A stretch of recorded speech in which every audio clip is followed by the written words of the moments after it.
have the profiling, I think there'll be advertisers out there and there's money for everybody to make. And I just say there's an interesting opportunity which is not being talked about, which is business intelligence and data warehouse around this entire space. So yes, you know, the vast players have a role to play, and yes, money needs to be made. You can argue with the operators in terms of what's the exact split, 2% versus 6%, but the space is there, and people need to make money, and that's the only motivator, if you will, in the end, in a free market economy. But I do believe that data mining and business intelligence will be a key driver and a big opportunity for a lot of players. For maybe they could be people coming from the side where they can provide this platform, which can then help feed the role, if you will, of what a vast player plays, and how do they monetize it, and who do they monetize it with, and similarly, how does the operator maximize the revenue they obviously deserve for the investments they are making. And I think the other thing that we have not touched upon, I don't know how we are doing on time, is the localization of content. Yeah. We are talking about content and vast players and telecom operators, and we are talking about a pie which is already being, I think, overburdened. So this is a little pie, and we are talking about the 2%, 3%, and that entire pie is more and more getting chopped up as we are talking about advertisers in the convergence system, we are talking about content providers, we are talking about distributors, we are talking about telecom operators. So the pie is getting fragmented to a degree where each of these players in the ecosystem is getting a lesser and lesser share of that whole, not even the pudding. So content localization and content, and if we have to reach the rural segment and also from the social context, that becomes very important. But at this time, I would like to open it up to the floor for questions and discussions. Please feel free to. Yes, sir. I'm VP Chandan from Aegis School of Business. I'm a telecom professional, and listening to the experts on the panel, I was feeling very uneasy. Are operators being pushed to a position of the last in the food chain? Will a situation come where the operators would be only voice coolies and data coolies? The rest of the stage would be monopolized by advertisers, content providers, application providers. I don't know. Honestly, as a telecom professional, I was feeling very, very uneasy. Yes, go ahead. I'm with you. I don't believe that will be the case. In fact, the ability to collect money is only with the operator. Whatever anybody may say, that guy is going to rule. At least in markets like India, where credit card penetrations are pathetically low, I don't see a reason why operators won't rule. They will. I'm reminded of an old couplet कि हक बहारों का गुलची ने लिया और बागवानी को हम रह गए. The gardening is done by the operator, and the flowers are picked up by content provider or advertisers or whatnot. So that's the point I was trying to make. I was trying to say earlier, if you remember, what I was trying to say is that what has happened is that rapid innovation has taken place in the space. Rapid innovation. And there are players, very powerful and very innovative players, Apple, Google. They have really captured the mind space, if you will. In that process, the ability of behemoth large operators to innovate has been, I would say, relatively slower. But that's changing. That's changing because of the fact that there is obviously this catch-up that they are starting to do. But they also recognize that the investment in the end is going to be made by them. We hired a consultant to try to do a projection of all the money which was being paid by Indian operators for the 3G license and probably 4G licenses. We didn't figure out any pricing mechanism which exists today for the money to be made back. No pricing mechanism. So on one side, you've got the situation where the vast folks want to make money, and they should. But on the other side, the key investment, जो आप माली की बात कर रहे थे, so the key investment is being made by the operator. And they can't make the money back. as things stand today. So we've got to see more innovation in that space to see how we can help the operator, and obviously we've got to help with economic upliftment and entertainment and health and so on and so forth, but I strongly believe that the operator will come back strong in terms of what they will bring to the table. Like please look after the Mali. Yes.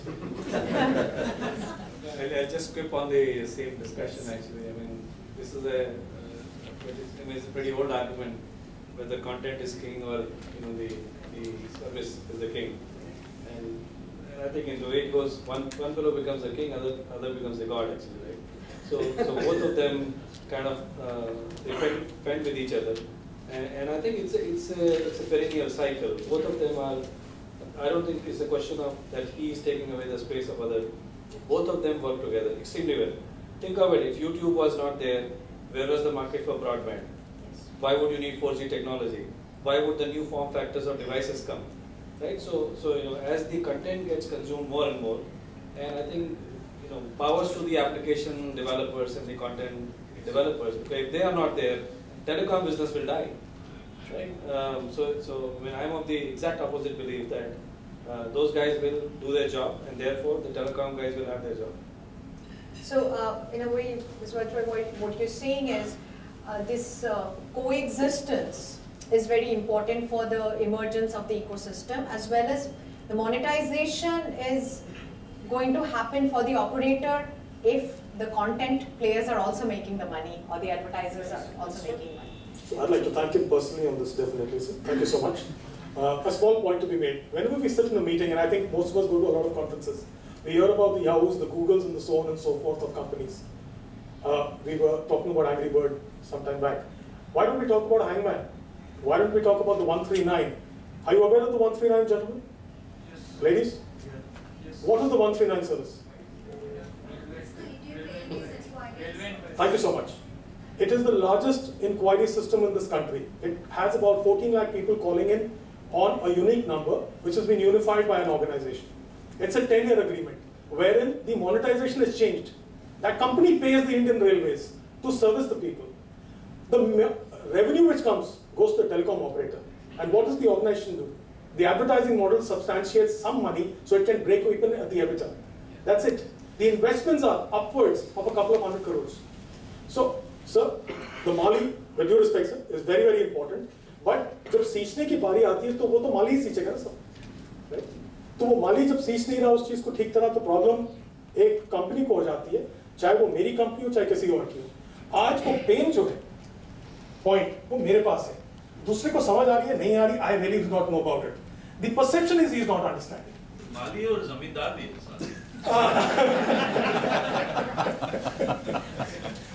Sir, debatable point है, we will discuss this offline. I think it will.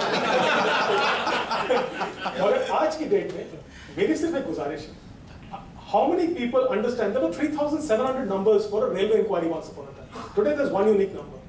There are colleagues in this room. Out of them, there were 5 people who answered. If my ears support me in my hearing, 5 people knew of the 139 service. We have stopped traveling by train. Our first romance used to be the train once upon a time. Right? The value-add service which we get, all these value-add services actually augment the revenue for the telecom service provider. Yes, we want to support it. Yes, but please, don't kill me in the bargain.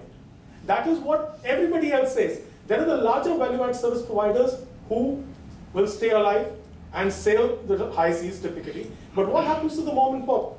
Today, a person who's on a sabbatical, so-called, right, sits at home, his wife and he develop an application. Who's there to take the application? Believe me, it could be a fantastic application. He does not have the reach.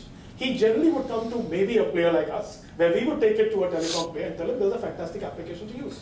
Tomorrow when the application starts getting used, that mom and pop store which had opened up the application says, oh my God, they've done it. Let me go and see if I can break even on my own. He goes and kills the revenue share which you're getting. At the end of the day, the value-add service player and others are left high and dry again. So the Mali needs to be taken care of. Sir, zamindar ki bari mein baat de. Long live the Mali. आपको spectrum में खाद मिलनी चाहिए. So we've been having a very interesting discussion, and I'm really glad of the participation of the audience in this. Any more? Can we hear some from the back as well? Oh, okay. Please go ahead, sir.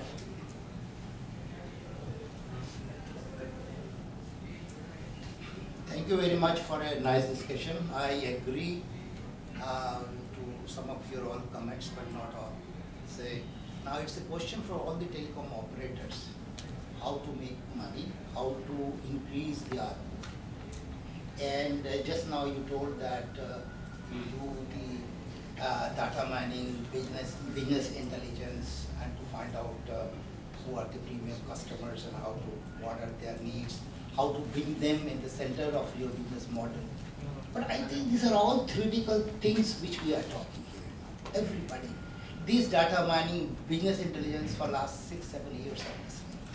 I know the operator, I will not name. They have system to do that. They have databases. They have customers' behavior profile for even 3-4 years. They have not done anything. Name the operator. Some of the users, their ARPU per month is more than $100 in India. In India, 10% of the customers are paying what 90% people are paying. Still, 10% people are not taken care of. And none of the conferences, you touched some of the point that what you should do to a customer. India is a unique market where 65% of people are less than 30 years of age, right? Enormous market. But nobody is thinking of customer care. What a customer, you will surprise to know a customer I know, he is paying $100 a month consequently to an operator. When he has a problem, nobody comes to solve it. Nobody bothers. Even customer care is telling our instructions not that to come to your house and to tell you how to use the service. Yes, right? And nobody's talking. None of the conferences, people are talking about customer care. None of the conferences I have ever seen, people are talking what customer wants.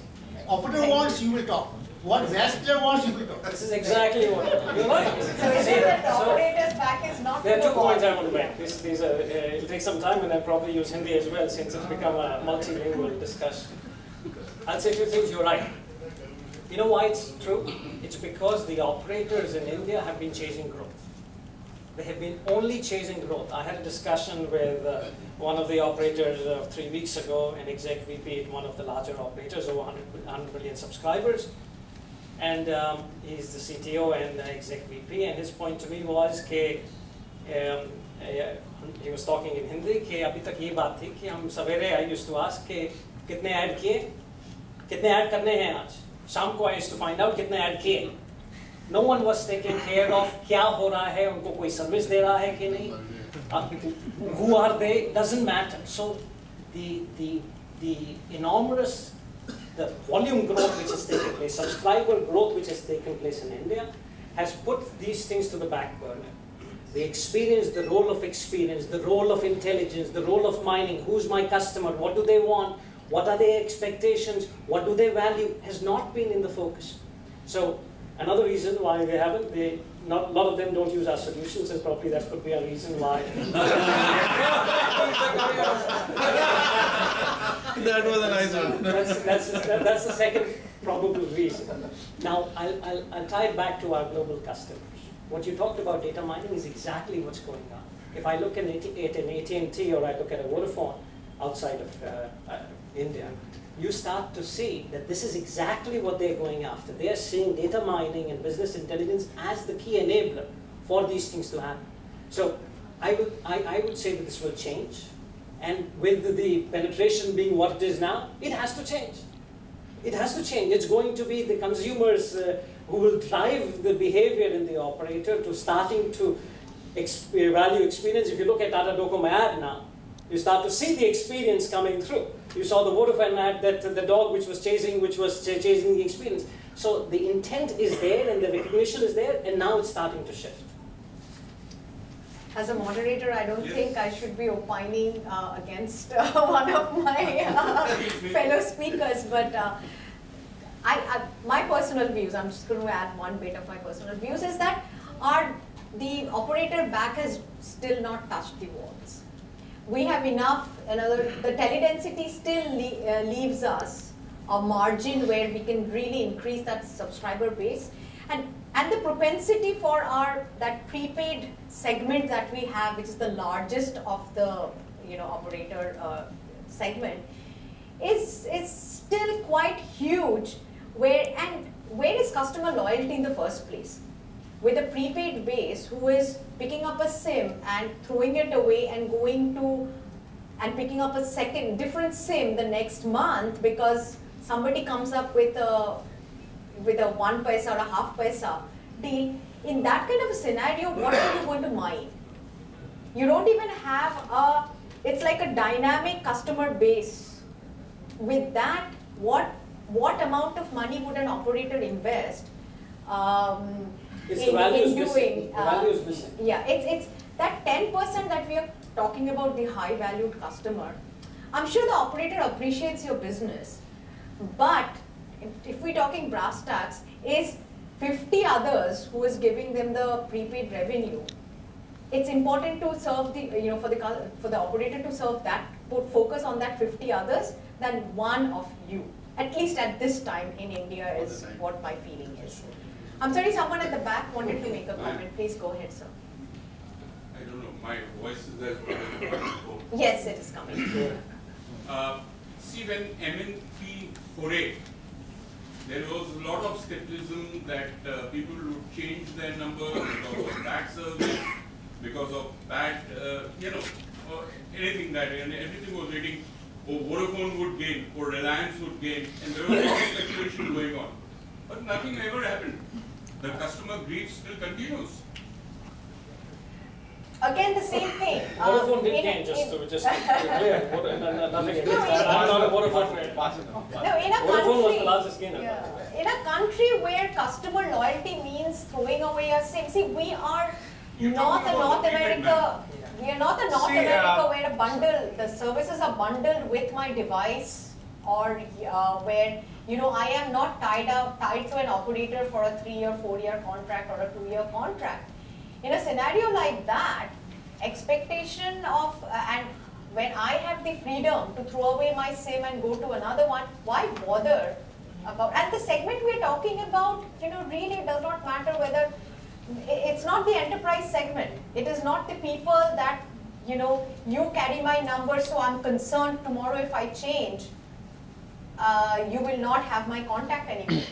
In a country like that, and with such a large prepaid base, even MNP is something that the adoptability is. I would say that people have changed. Some people have changed. It's not like it's not completely, it's been completely ineffective. I also say I think inertia is also a reason why the shift is not as much as, I'll take my example. I am a high-paying post-paid subscriber. I can say I don't like my provider, and I know MNP is there, but I just haven't had overcome the inertia to tell somebody to change my provider. So I think to some extent the guys who are the high-paying the subscribers, inertia plays a role in their changing is my belief, just a personal belief. I might be wrong, but that's my personal belief. Now, that is not to say that there is one provider who's not better than the other. I do believe that there are some people who are paying better attention to quality of service and so on and so forth, but I think inertia plays a role in that MNP actually showing up in numbers. Let me add to what you had asked for. By virtue of prepaid, our MNP was already in place. People were changing SIMs like left and center. One of the reasons you see India, a very high population of double SIM was a kind of a practical MNP already playing. This is my inbound number, always call me, or I'll give you a missed call me on the other number. So if you look at the student community, they have a morning number, they have an evening number. That's the real MNP which has been playing around. And to be honest with you, where do you move to? That's a question I think I'll leave it to the house. Yes. And the innovation, and the innovation on the double SIM, the innovation on the double SIM came from a company called Spice. So I take credit for that. See, it came from China and went to everyone. So I understand.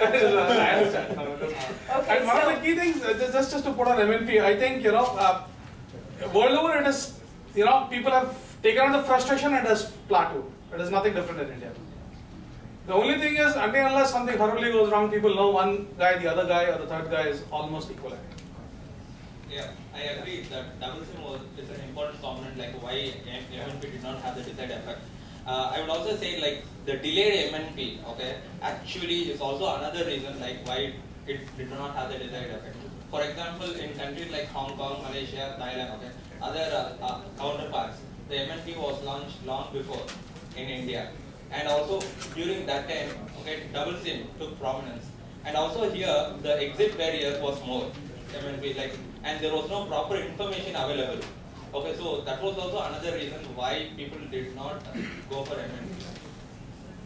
So, thank you everybody. The audience participation was excellent, and thank you of course the panelists. So I'd like to sum it up in a crisp way that yes, there are opportunities, but the opportunities also we see that it is fragmented across several players, as well as the monetization and what the consumer was really willing to pay for the services, or the personalized services, so to speak, for the services that they want. Yet to evolve. I'm sure it will evolve, because if the operators have put in this much money in this spectrum, and we are still talking about other sets of spectrum auctioning happening as soon as this year, there is a belief that there will be an uptake from the consumer and the market in terms of services and other areas of erstwhile where the services were not part of the telecom universe. So thanking you all again. I'd like to end this. Thank you.